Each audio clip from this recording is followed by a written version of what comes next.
নমস্কার। তাহলে আজকে সেগমেন্ট 2 আমরা যদি আমাদের লেগ ক্র্যাম্পসগুলো হয় তাহলে আমরা কি কি এক্সারসাইজ করব। বেসিক্যালি আমাদের পায়ের যে মাসেল গুলো থাকে তার মধ্যে সবথেকে ইম্পর্টেন্ট গ্রুপগুলো কি কি? আমাদের এদিকের হ্যামস্ট্রিং, কোয়াড্রিসেপস অ্যান্ড কাফ। তাহলে আমি যদি তিনটার মাসেল রিলিজ টেকনিক বা আমি যদি আমার স্ট্রেচিংটা জেনে রাখি আমি সাধারণত বাড়িতে কিভাবে করতে পারি, তাহলে আমি স্ট্রেচিংটা 3বার করে এক একবারে 30 সেকেন্ড করে করলেই আমার যে কোনো সময় স্ট্রেচিং করে নিলে আমার যে প্রবলেমগুলো হচ্ছে আমার মাসেল ক্র্যাম্পের সেটা হওয়ার চান্স অনেক কমে যাবে। তাহলে বাড়িতে বসে করা সবথেকে সহজ এক্সারসাইজগুলো কি কি? প্রথমেই আসছি কাফ মাসেলের জন্য। কাফ মাসেল কি আমাদের যখন আমাদের নাইট ক্র্যাম্প হয় বা প্রবলেম হয় সবথেকে বেশি স্ট্রেস আমাদের কিন্তু কাফ মাসেলেই হয়ে থাকে। তাহলে আমি কাফের স্ট্রেংথেনিং কী করে করে করতে পারি? আমি দাঁড়ালাম, যদি আপনার সামনে কোনো সাপোর্ট থাকে আপনি চেয়ার নিতে পারেন, আপনি বেড নিতে পারেন, দ্যাট ফর সাপোর্ট।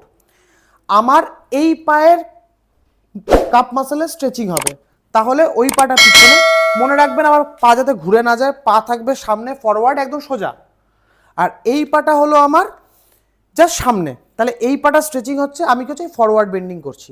যদি সাপোর্ট দরকার হয় সাপোর্ট, আমার কোনো মতেই আমার গোড়ালি উপরে উঠবে না, আমি যা সামনে বেন্ড করে 30 সেকেন্ড হোল্ড, 1 2 3 4 এইভাবে 30 সেকেন্ড হোল্ড করব।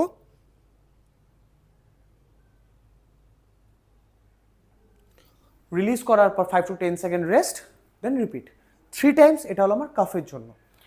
হ্যামস্ট্রিংয়ের জন্য আমি কি করতে পারি? আমি হ্যামস্ট্রিংয়ের জন্য একটা চেয়ার বা বেডে আমি একটা পাকে তুলে দিতে পারি। আমি নর্মালি খুব এইভাবে করতে পারি, জাস্ট তুলে দিলাম, দিয়ে আমার এই পাটা আছে। এবার আমি যদি স্ট্রেচ বাড়াতে লাগে তাহলে আমি পায়ের পাতাটাকে সামনের দিকে করতে পারি, তাহলে মানে স্ট্রেচ বাড়বে। যদি সাপোর্ট লাগে আপনি সামনে ওয়াল ধরে নিয়ে এটা করতে পারেন।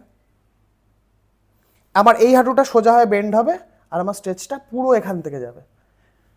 তাহলে আমার হ্যামস্ট্রিংয়ের জন্য সেম 30 সেকেন্ড। এইবার আসলো আমার কোয়াড। যখনই আমার কোয়াড্রিসেপস আসবে, কোয়াড্রিসেপসটা প্রচণ্ড সোজাভাবে করা যায়। জাস্ট সোজা হয়ে দাঁড়াবো, পাটা ফোল্ড করব, এখানে ধরবো, just hold straight, 30 second hold,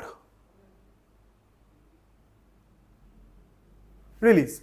এই তিনটা আমি করতে পারি। যদি দেখা যায় যে না আমার কাফ মাসেল থেকে আমার টিএ মানে অ্যাঙ্কাইলিস টেন্ডন আমার এইসব জায়গাতে স্টিফনেসগুলো হচ্ছে এবং আমার এই জায়গাটাতেও প্রবলেম হচ্ছে, সেক্ষেত্রে আমি দেওয়ালের কোনায় বা বিছানার কোনায় পাটাকে এইভাবে রাখতে পারি, আঙুলগুলো উপরে, পায়ের গোড়ালিটা নিচে নিয়ে ওই পায়ের উপর জোর দিয়ে সামনে ঝুঁকে যেতে পারি। এটা কিন্তু আমার কাফ মাসেলের জন্য স্ট্রেচিং হচ্ছে, খুব ভালো স্ট্রেচিং পদ্ধতি। যদি আপনারা করতে পারেন, hold for 10 to 15 second, release. এইটা 10 থেকে 15 সেকেন্ড করলেই হবে, কারণ এটা প্রচণ্ড অ্যাডভান্স টেকনিক এবং প্রচণ্ড আপনি স্ট্রেচ ফিল করবেন। আপনি এই রিলিজ পদ্ধতিগুলো পায়ে যদি আপনার মাসেল ক্র্যাম্প হয় আপনি করতে পারেন। নমস্কার, ভালো থাকবেন।